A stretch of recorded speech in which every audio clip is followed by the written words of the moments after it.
Hello, ladies and gentlemen, for a very Halloween-themed episode of Morte tonight.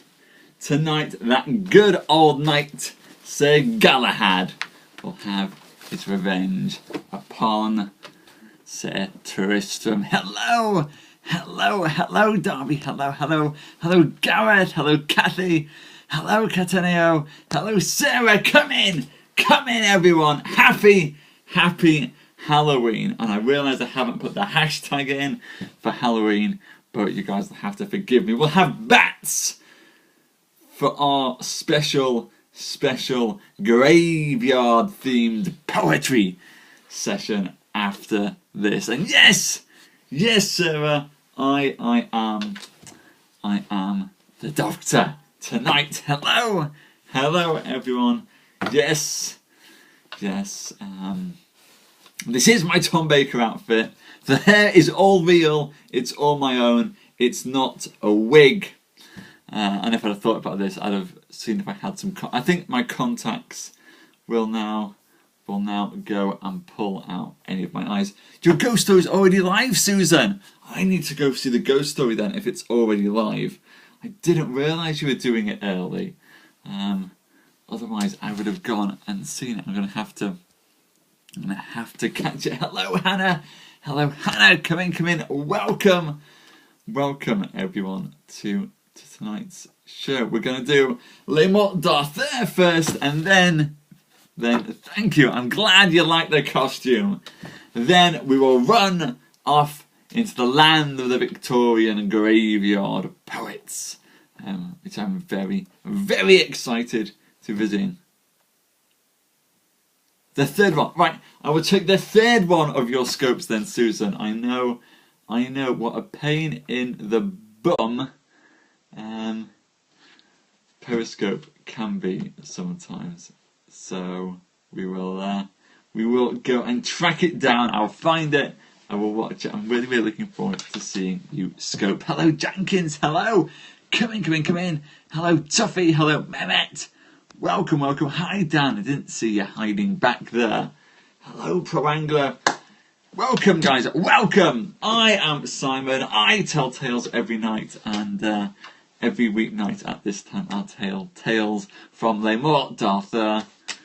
I assume I'm following you, Susan. I am following you. Yes, I am following you. Hello, Greg. Hello. Come in.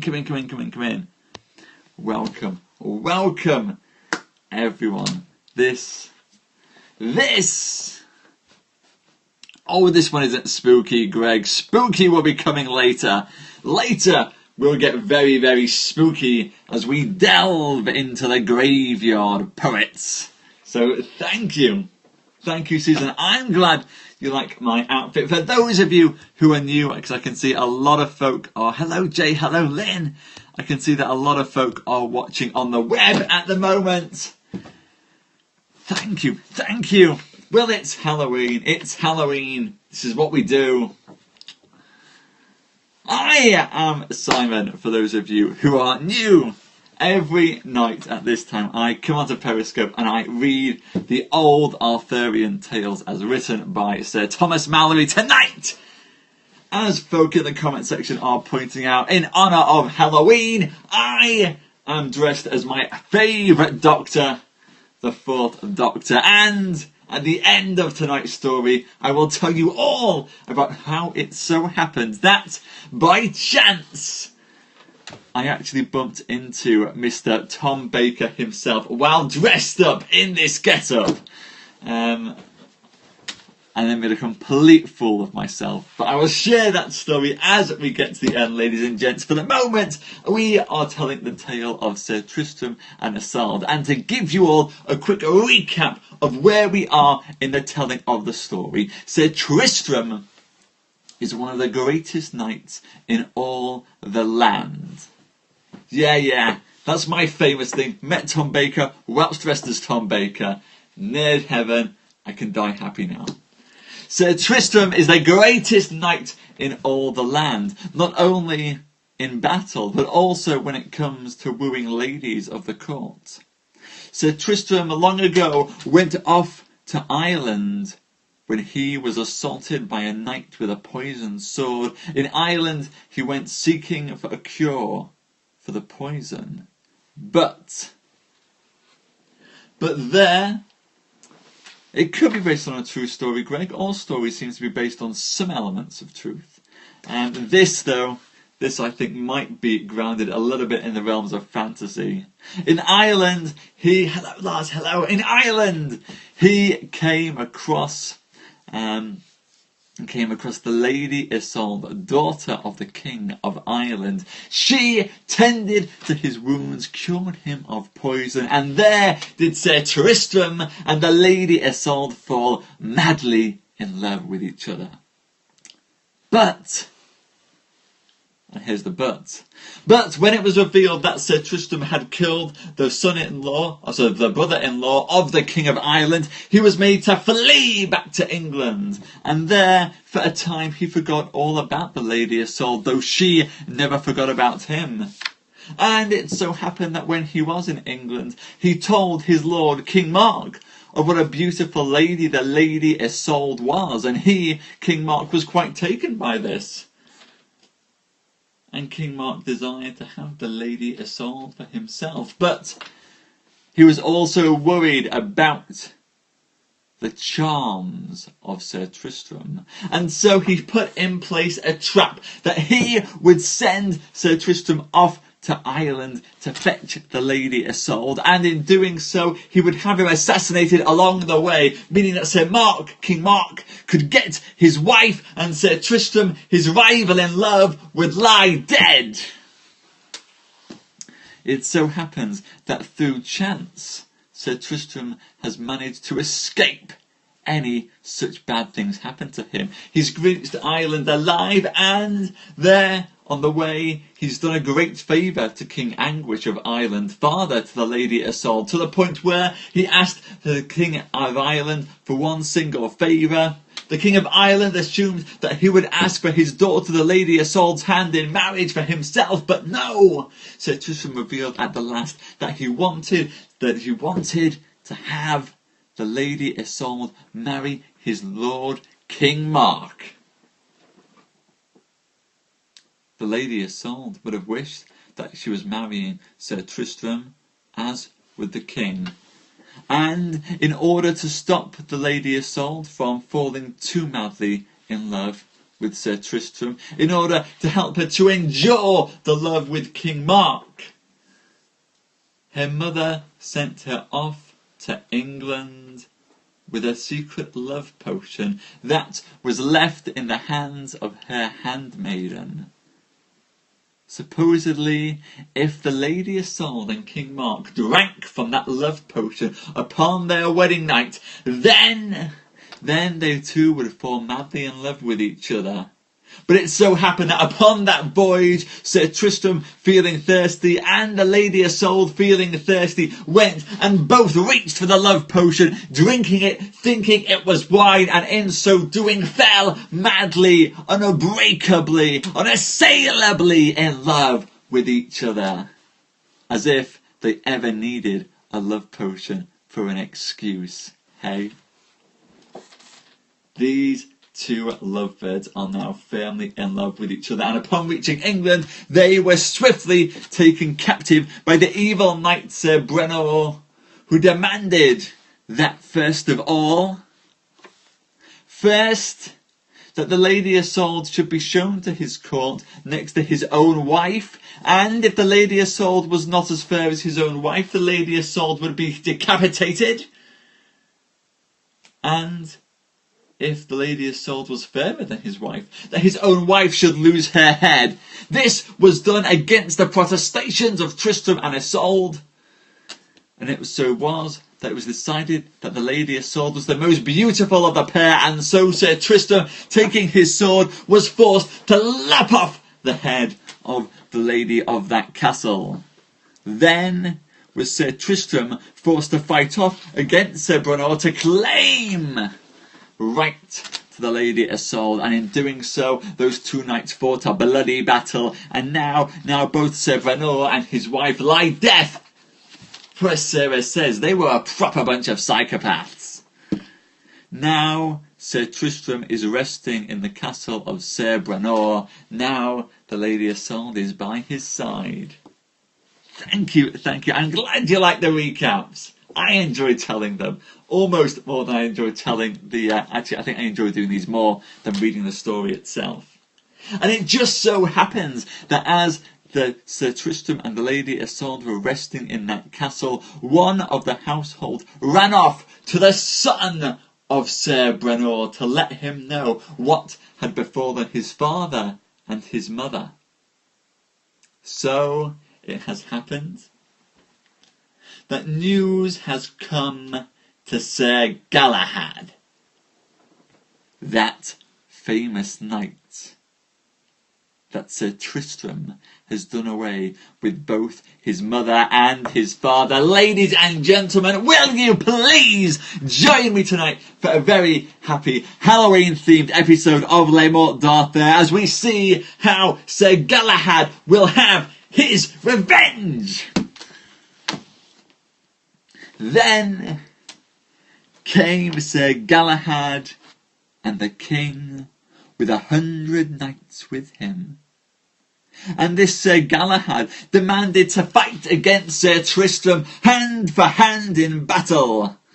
And so those two knights made themselves ready to go unto battle on horseback with great courage.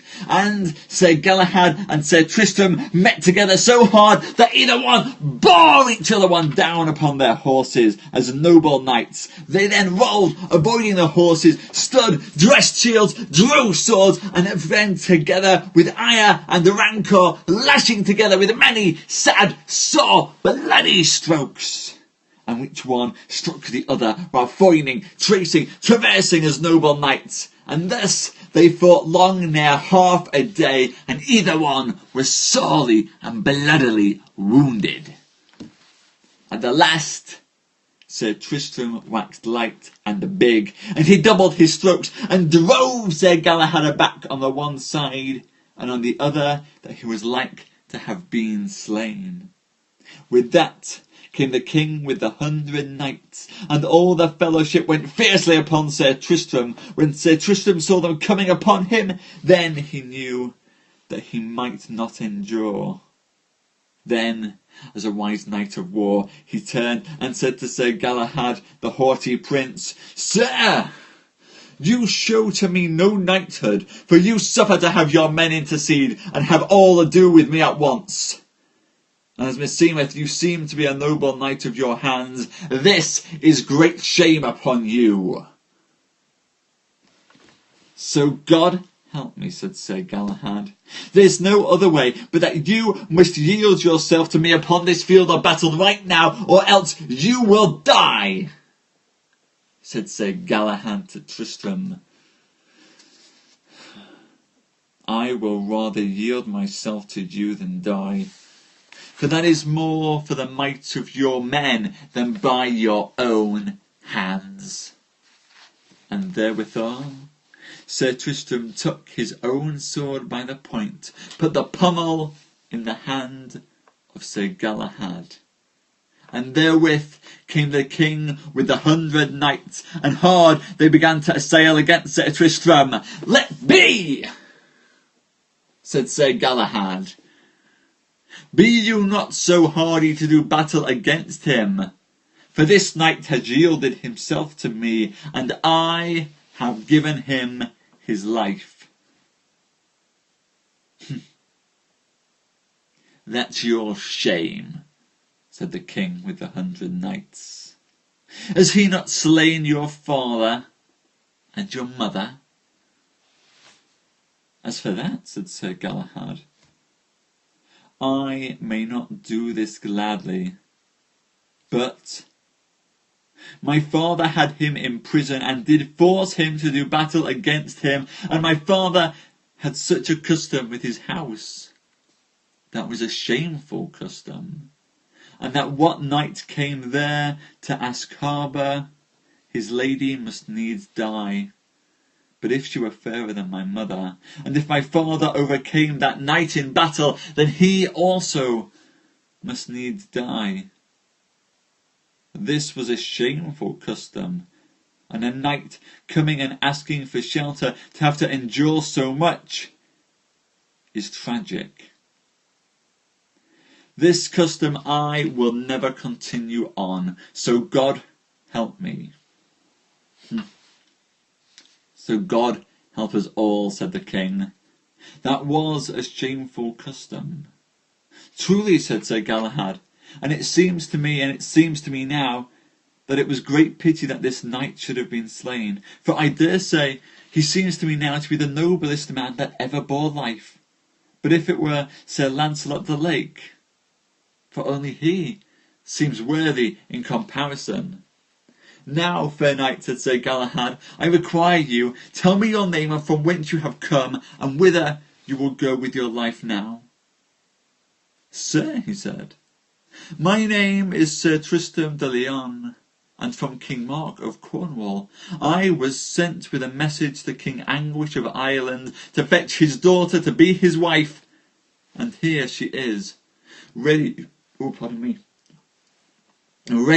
me to go to Cornwall, and her name is the Lady Isolde. Sir Tristram, said Sir Galahad, well are you found in these marches, and so you will promise me that after this you will go to Sir Lancelot the Lake, and accompany with him. You shall go wherever he will go, and your fair lady will go with you, and I shall promise you that never in all my days shall such customs be used in this castle as have been done before now. Sir, said Sir Tristram, now I let you know, so God help me, I believed you had been Sir Lancelot the Lake when I saw you first, and therefore I dread you the more. And sir, I promise you, said Sir Tristram, as soon as I may, I will meet with this Sir Lancelot, and in fellowship I shall be with him. For of all the knights of the world, I most desire his friendship. There we go, ladies and gents, halfway through tonight's tale now. Sir Tristram did battle with Sir Galahad. It seemed that neither one was capable of winning the field of battle. Yet Sir Galahad, shameful knight, called upon his own henchmen to go and join in the battle against him, and so Sir Tristram had no choice but to yield. And yet Sir Galahad has given him his life back, has acknowledged that his father's customs were wrong, and has sent Sir Tristram off to meet with Sir Lancelot, the knight that Sir Tristram admires most in all the world, and that Sir Lancelot will be his companion and will lead Tristram and the Lady Isolde to the castle of King Mark. Ladies and gents, we've come a long way, but we're just about to bring the Lady Isolde to the door of King Mark's keep. Let's finish off tonight's show. Then Sir Tristram took his leave when he saw his time, and he took the sea. And in the meanwhile word came to Sir Lancelot and to Sir Tristram that Sir Carados the mighty king, that was made like a giant, had fought with Sir Gawain, and gave him such strokes that he swooned in his saddle, and afterwards that he took himself by the collar and pulled him from the saddle, and fast bound him to the saddle bow, and so rode his way with him toward his castle. And as he rode, by fortune Sir Lancelot met with Sir Carados, and anon he knew that Sir Gawain was lay bound behind him. Ah, said Sir Lancelot. How stands it with you? He asked Gawain, limp upon the saddle.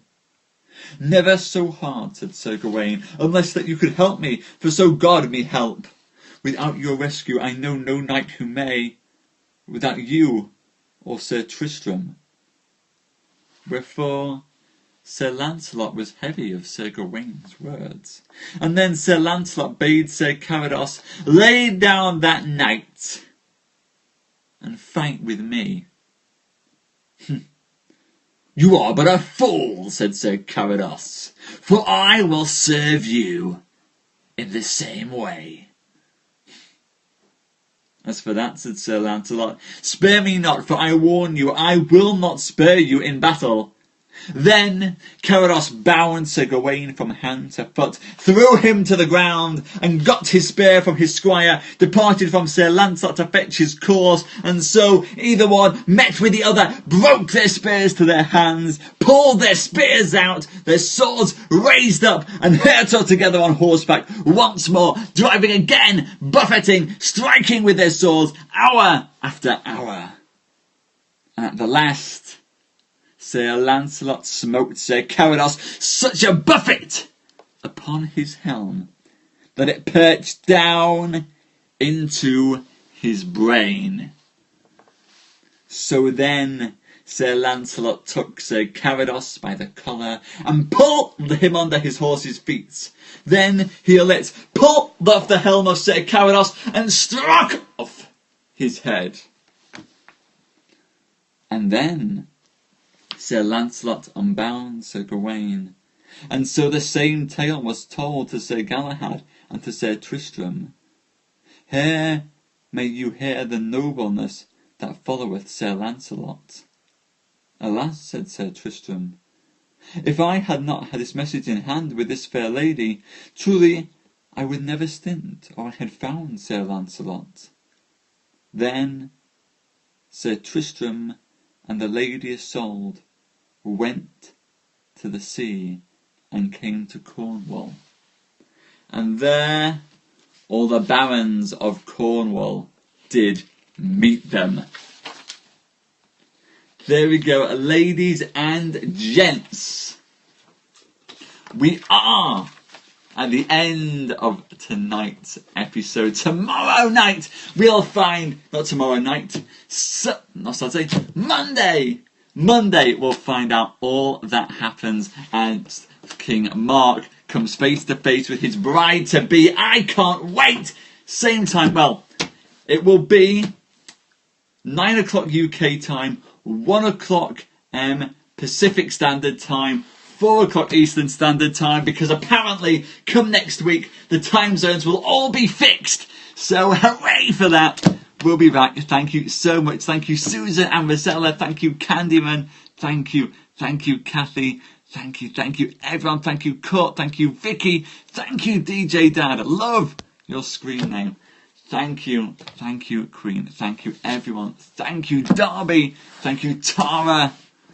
Wonderful to see all of you guys this evening. Thank you for joining me for this very special one. Thank you Candyman. You rock as well.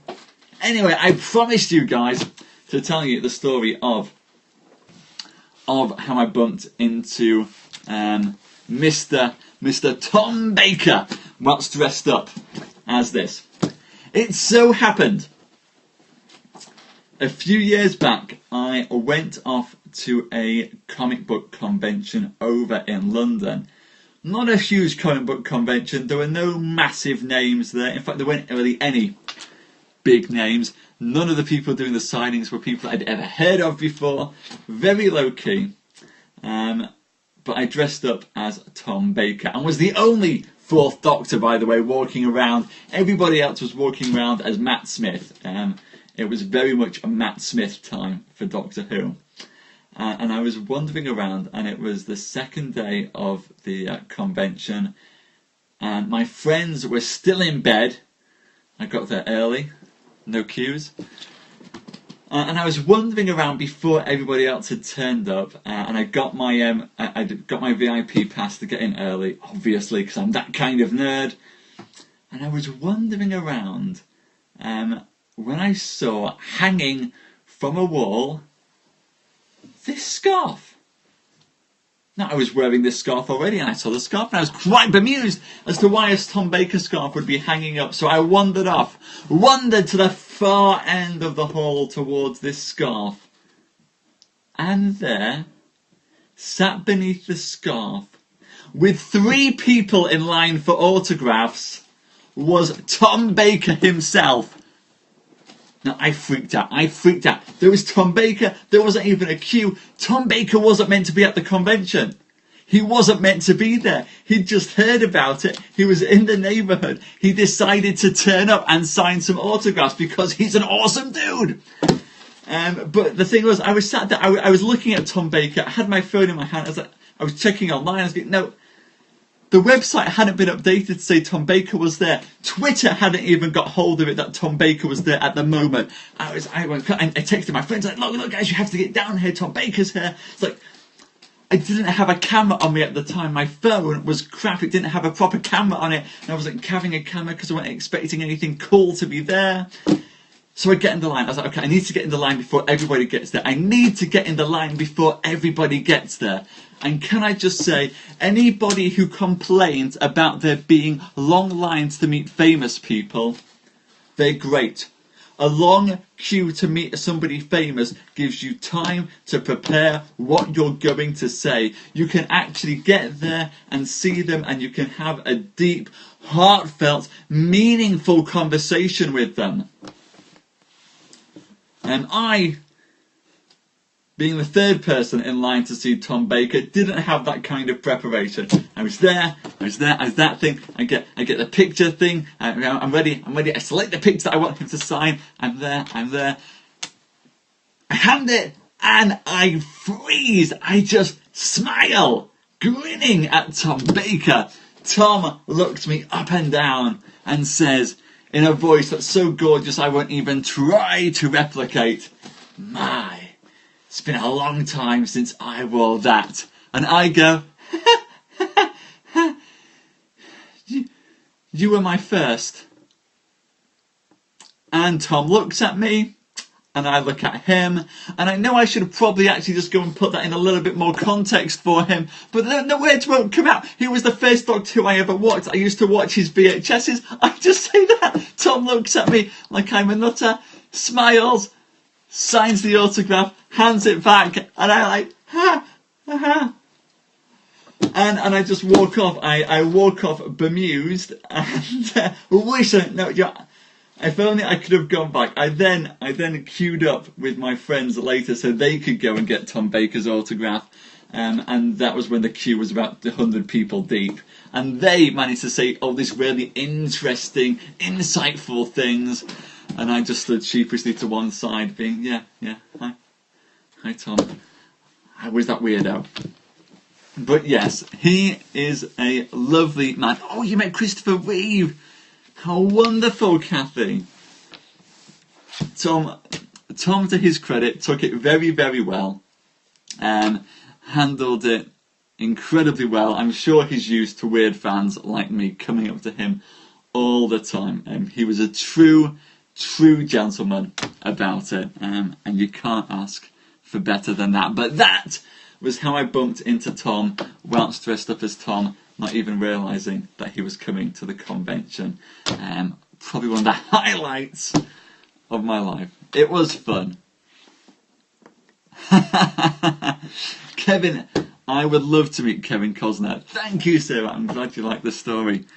Kevin is wonderful. Prince of Thieves, one of my favourite films.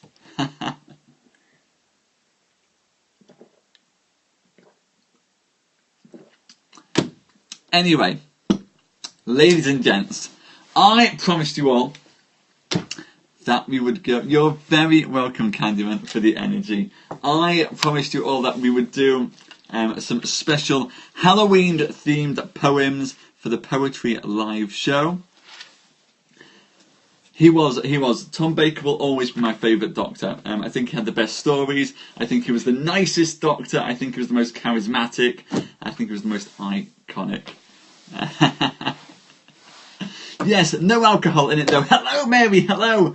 You've just caught the end of the Le Morte d'Arthur show. I'm just going to close this thing down and then start up, and then we will go and do some Halloween-themed poems over on Poetry Live, Mary. We are going to be doing some excellent. I'm glad you think it's funny tonight.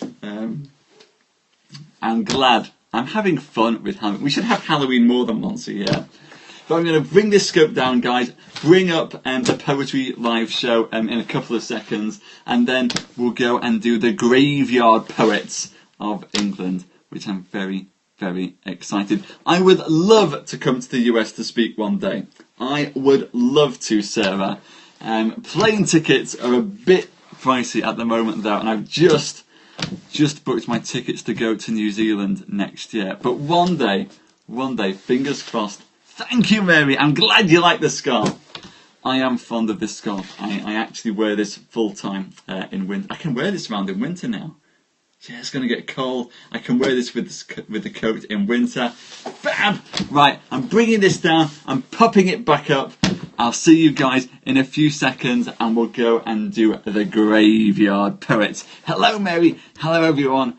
Hello, Vicky. Hello. Thank you so much, everyone. Big thanks to Darby and Kathy and Sarah and Susan and Queen and Tuffy and Lynn and Jay and Marcella, Julia and Kurt Rhineland, Vicky and DJ and Mary Lee. See you guys in a few seconds for some poems.